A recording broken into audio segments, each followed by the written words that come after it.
Hello, everyone. It's good to see everybody tonight. In tonight's workshop, we're making either sweet potato or pumpkin pie bars. Let's get started so you can have dessert before dinner tonight. It doesn't matter whether you're using sweet potatoes or pumpkin, they're interchangeable. So what we're going to do first that we always do before every class, even if you've already done it, we're going to wash our hands. All right. Now, if you're back, if you're not, we'll wait for you. But if you're back, preheat your oven to 350 degrees. And then you're going to get butter or a spray oil. And you're very lightly going to take your baking pan. You're very lightly going to spray it.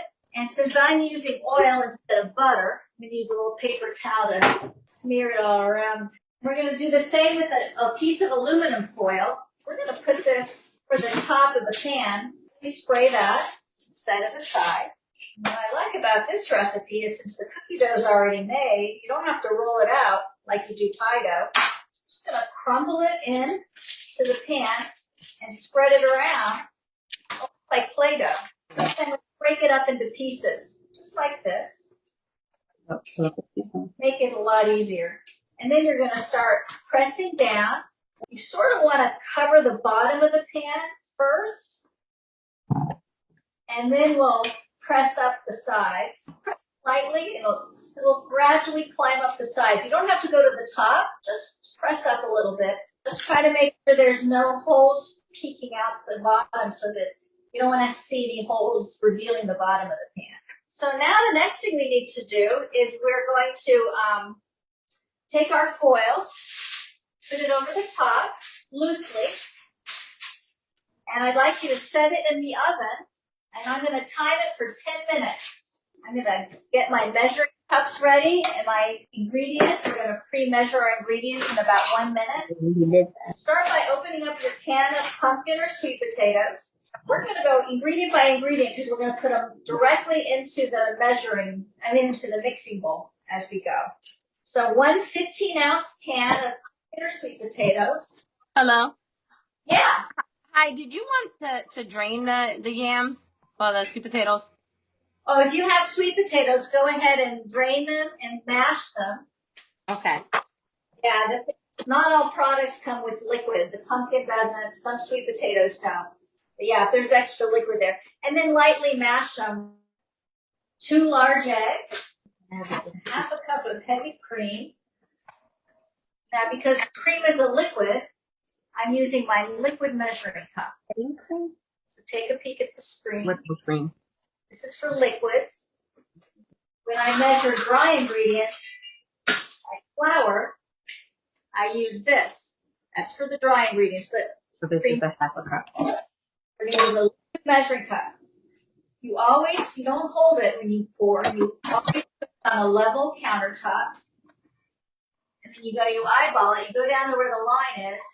How much do we need? We need half a cup. You want to go down so you can see when the liquid.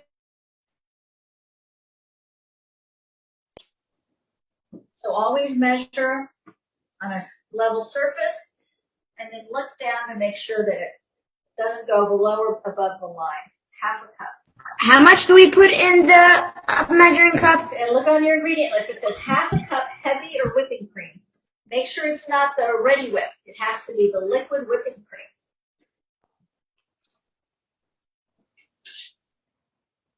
cream. Marshmallows are for, well, I know what Light brown sugar. Brown sugar is, once you get it in your scoop, you want to press it down. You want to pack it in there as tight as possible. She's talking about measuring. Do we add the having whipping cream to the bowl? Yes, so every ingredient you're going to add immediately to your mixing bowl. And then get your liquid measuring cup out for the maple syrup. Quarter cup of maple syrup. I'm using a Pour it in. Mm-hmm. bottles of that. Break it out. Get all of it out. And a quarter cup of buttermilk. For those who put their cookie dough in when I did, That's good. take your pan out and 1.5 teaspoons of vanilla, And you use this for pancakes. I know. teaspoon of nutmeg, a teaspoon of cinnamon, And salt, a quarter teaspoon. Let's see. I see Aiden's ready to go. Good job, Aiden. All right. If you're ready to go, you can use your whisk or a mixer. There's several things. I have a big mixer here. You can use an electric mixer like this. You can also use a bowl with a big whisk like this, which I might have to use because my KitchenAid's acting up. But this is actually really good for mixing. And my junior chefs, make sure once you mix it, that you take a spatula and you try to scrape along the edges and the bottom where the whisk might not have gotten. So while we're waiting, go ahead and now that if you have taken your cookie dough out, I want you to raise the temperature of the oven to 400 degrees. Hi. I use the sweet potatoes, but I feel like they're a little runny. I was just wondering, what's the consistency supposed to be like? So it is relatively runny. If you see mine, have you mixed it in the mixer yet? We were hand mixing it. Should we mix it in the mixer? Oh, no, that's fine. The way it works, preferably if you have a whisk. But if you see mine, it's pretty runny. But Oh, okay. I thought it was thicker. Okay, that's perfect. All right. So if you have your cookie dough out and you have your mix ready, your pumpkin or sweet potato filling mix, make sure you have a spatula. It'll help you get all the filling ingredients into the pan. Go ahead and pour it in. Now, if you are ready, go ahead and put your pan, don't tilt it because it's pretty runny. Carry it over and put it into, you maybe open the oven door first and put it in the oven. Try not to tilt the pan. Your oven should be on 400 degrees. And once you put it in, if you look at the instructions, you want it at 400 degrees for 10 minutes because then we're going to lower the temperature. So let me give you a few tips. We're waiting on a couple of people to finish their filling. In 10 minutes, we're going to lower the oven to 325 degrees, and then we're going to continue to bake for 25 to 35 minutes. Now, the big question is knowing when it's done. Give me a thumbs up if you've ever baked homemade pumpkin pie at home. Or a couple of you have. The way you know that a pumpkin pie filling is done is if you stick a toothpick, or in this case, a cake tester. And when it comes out, there should be very little custard on here. Either no custard or a tiny, tiny bit. And then you're going to set it aside, and as it cools, it'll continue to cook. We don't want it to cook the whole time at 400 degrees because eggs, you don't want them to scramble. You know, it's a custard. So we're just allowing the filling to heat up to temperature, and then we're going to turn it down to 325. If you make a custard, creme brulee, pumpkin pie, quiche, you never bake it at a higher temperature than 325. So in a few minutes, we're going to turn the temperature down. It's very, very important to remember that. Aiden, can you tell us what you like to make in the kitchen? You can make cakes in the kitchen. You make cakes? Yeah.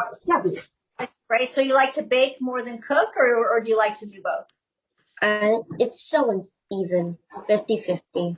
Very good. What's your favorite cake to make? My favorite cake to make would be vanilla. Do you have a specialty in the kitchen? What are you known for around your house when you cook?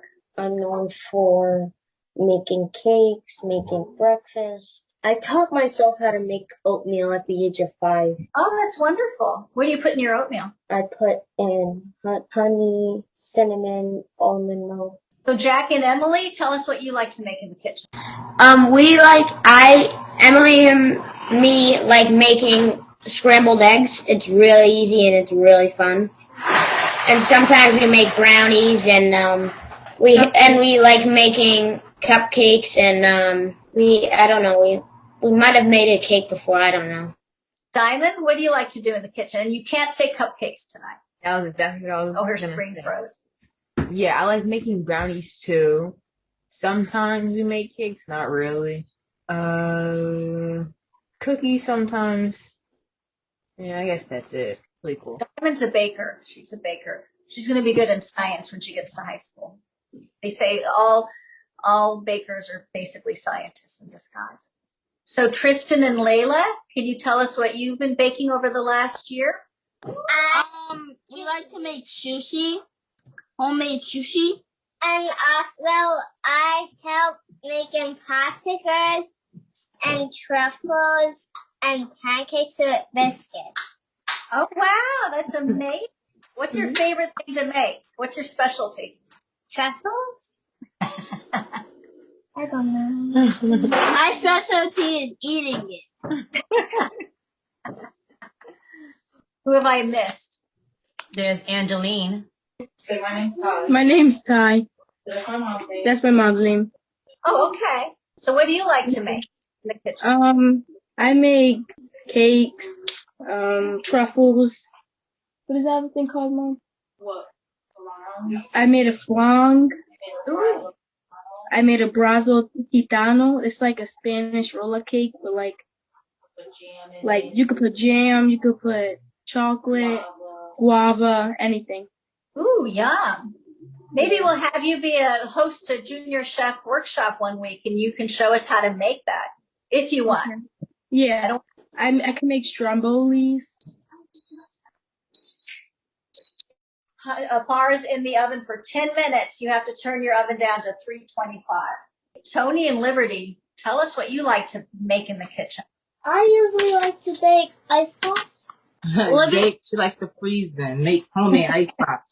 And I like to make bacon, and eggs, and I also make oatmeal. That's 2 kids like to make oatmeal. What do you guys put in your oatmeal? I put cinnamon, nutmeg. Oh, yeah. I put sugar Mm-hmm. and a little bit of cinnamon, just like a little touch. touch of cinnamon.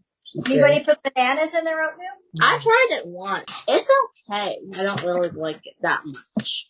You have Jonathan? You want to tell us what you like to make in the kitchen? I like to make eggs, salmon, and pancakes. It's wonderful. How do you make your salmon? So I will clean it because I don't know, I just don't like it when it's dirty. And then I would season it, and then I would let it sit out for a little bit, and then I'll put it in the oven. You like to bake yours. That's nice. Do you serve it with a chutney or a relish or a sauce? What do you serve it? I serve it with a relish. Oh, yeah. What kind of relish? No, we serve it with rice or mashed Hi, potatoes. Mark. Hi, honey. And a vegetable. So we have a lot of bakers, a couple of breakfast short order cooks, and somebody who likes to make seafood, which is very tricky. So let me wrap up, because what we're going to do here, we can't stay on the call for another 30 minutes. But when the bars come out, or the knife comes out relatively clean, you want to transfer it to a baking rack like this, because it will help it cool off more quickly. You want to cool it off until it's pretty much room temperature or slightly warm. Then before you decide to eat them, if you like, you're just going to take your marshmallows and sprinkle it on top so it covers the entire surface. And you're going to put them on the top rack of the oven, turn the oven on broil, and you're going to watch your marshmallows, because broil will basically brown the top of your marshmallows, but it browns quickly. It can even set them on fire. So watch very carefully. The minute they're brown, you're going to get your pot holders and you're going to take them out of the oven and turn the oven off immediately. What is it we always sign off on at the end of every workshop? Be clean, be safe, be clean, be precise, safe, and don't forget to have fun. Be clean, be safe, don't precise, And That's wonderful. Well, thank you so much for joining us in the workshop. Thank you for having us. Thank you, everyone. Bye. Bye. Don't forget to send pictures. Thanks, Malia.